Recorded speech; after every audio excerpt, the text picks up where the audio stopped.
ایک صاحب نے کہا سبق پر کیسے توجہ دیں اور ذہن کیسے کھلتا ہے؟ ذہن کیسے کھلتا ہے اس کا طریقہ تو اللہ نے خود سکھایا موسیٰ علیہ السلام کو۔ موسیٰ علیہ السلام نے سبق پتہ کیسے سنانا تھا؟ لاہور بورڈ کو یا پنجاب یونیورسٹی کو نہیں سنانا تھا موسیٰ علیہ السلام، فرعون کو جا کے سنانا تھا۔ فرعون وہی اس نے کوئی نبوت کا دعویٰ نہیں کیا تھا خالی فرعون نے، وہ بڑا برا تھا اور گندا آدمی تھا فرعون، نہ اور کرے قرآن میں وہ تو کہتا تھا میں تمہارا سب سے بڑا رب ہوں، انا ربکم الاعلی، اس کو جا کے سبق سنانا اللہ کا بتایا۔ اور اللہ نے پھر موسیٰ علیہ السلام کو خود دعا سکھائی ذہن کھولنے والی، 16واں پارہ سورہ طٰہٰ دوسرے رکوع کی پہلی آیت۔ اپنے بچوں کو خوب بتایا کیجیے کہ بیٹا جب سبق پڑھو یہ دعا پڑھو جو موسیٰ علیہ السلام کو اللہ تعالیٰ نے سکھائی۔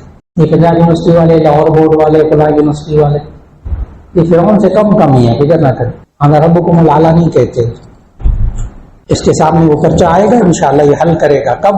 جب پڑھے گا رب اشرح لی صدری ویسر لی امری واحلل عقدۃ من لسانی یفقہوا قولی۔ اللہ نے دعا سکھائی اور اس میں طالب علم کی ساری ضروریات موجود ہیں۔ اگر ترجمہ آتا ہو تو طالب علم کی ساری ضروریات اس میں موجود ہیں۔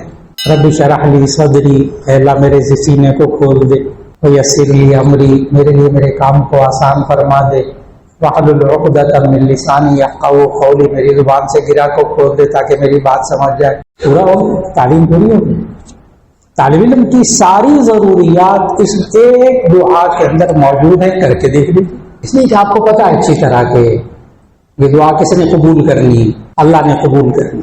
اور آپ کسی عہدے دار کے پاس جائیں، کسی بورڈ یونیورسٹی میں جائیں، کوئی بچہ جائے طالب علم واقف کار کے پاس، وہ بڑے عہدے پر ہو، اور یہ طالب علم جائے سر وہ میرا کام ہے اور رول نمبر نہیں مل رہا، فلاں نہیں ہو رہا، میرا رزلٹ پھنس گیا۔ اب وہ جو بورڈ یونیورسٹی کے بڑے سربراہ ہوں، بڑے سیٹ پہ بیٹھا ہوا عہدے پہ بندہ وہ پتا کیا کہے؟ اچھا بیٹا یہاں بیٹھو، درخواست لکھو، اپلیکیشن لکھو۔ پھر وہ پتا آگے سے کیا کہتا ہے؟ کہتے نہیں میں بتاتا ہوں کیسے لکھنی، بیٹا یہ لکھو یہ لکھو یہ لکھو۔ اور اپلیکیشن منظور بھی کس نے کرنی؟ اسی یونیورسٹی کے عہدے دار نے، جو سامنے بیٹھا وہی لکھوا رہا ہے درخواست، اسی نے قبول کرنی۔ قبولیت میں کوئی شک ہے؟ یعنی وہ لکھوا کے خود کہے میں نے نہیں ریجیکٹ، اللہ کے بندے وہ سامنے بیٹھ کے کہہ رہا ہے یہ لکھو میں قبول کروں گا۔ اللہ خود دعا سکھا رہا ہے طالب علم کو اور کہہ رہا ہے میں قبول کروں گا، تو یقین بنائے نا اللہ قبول کرے گا۔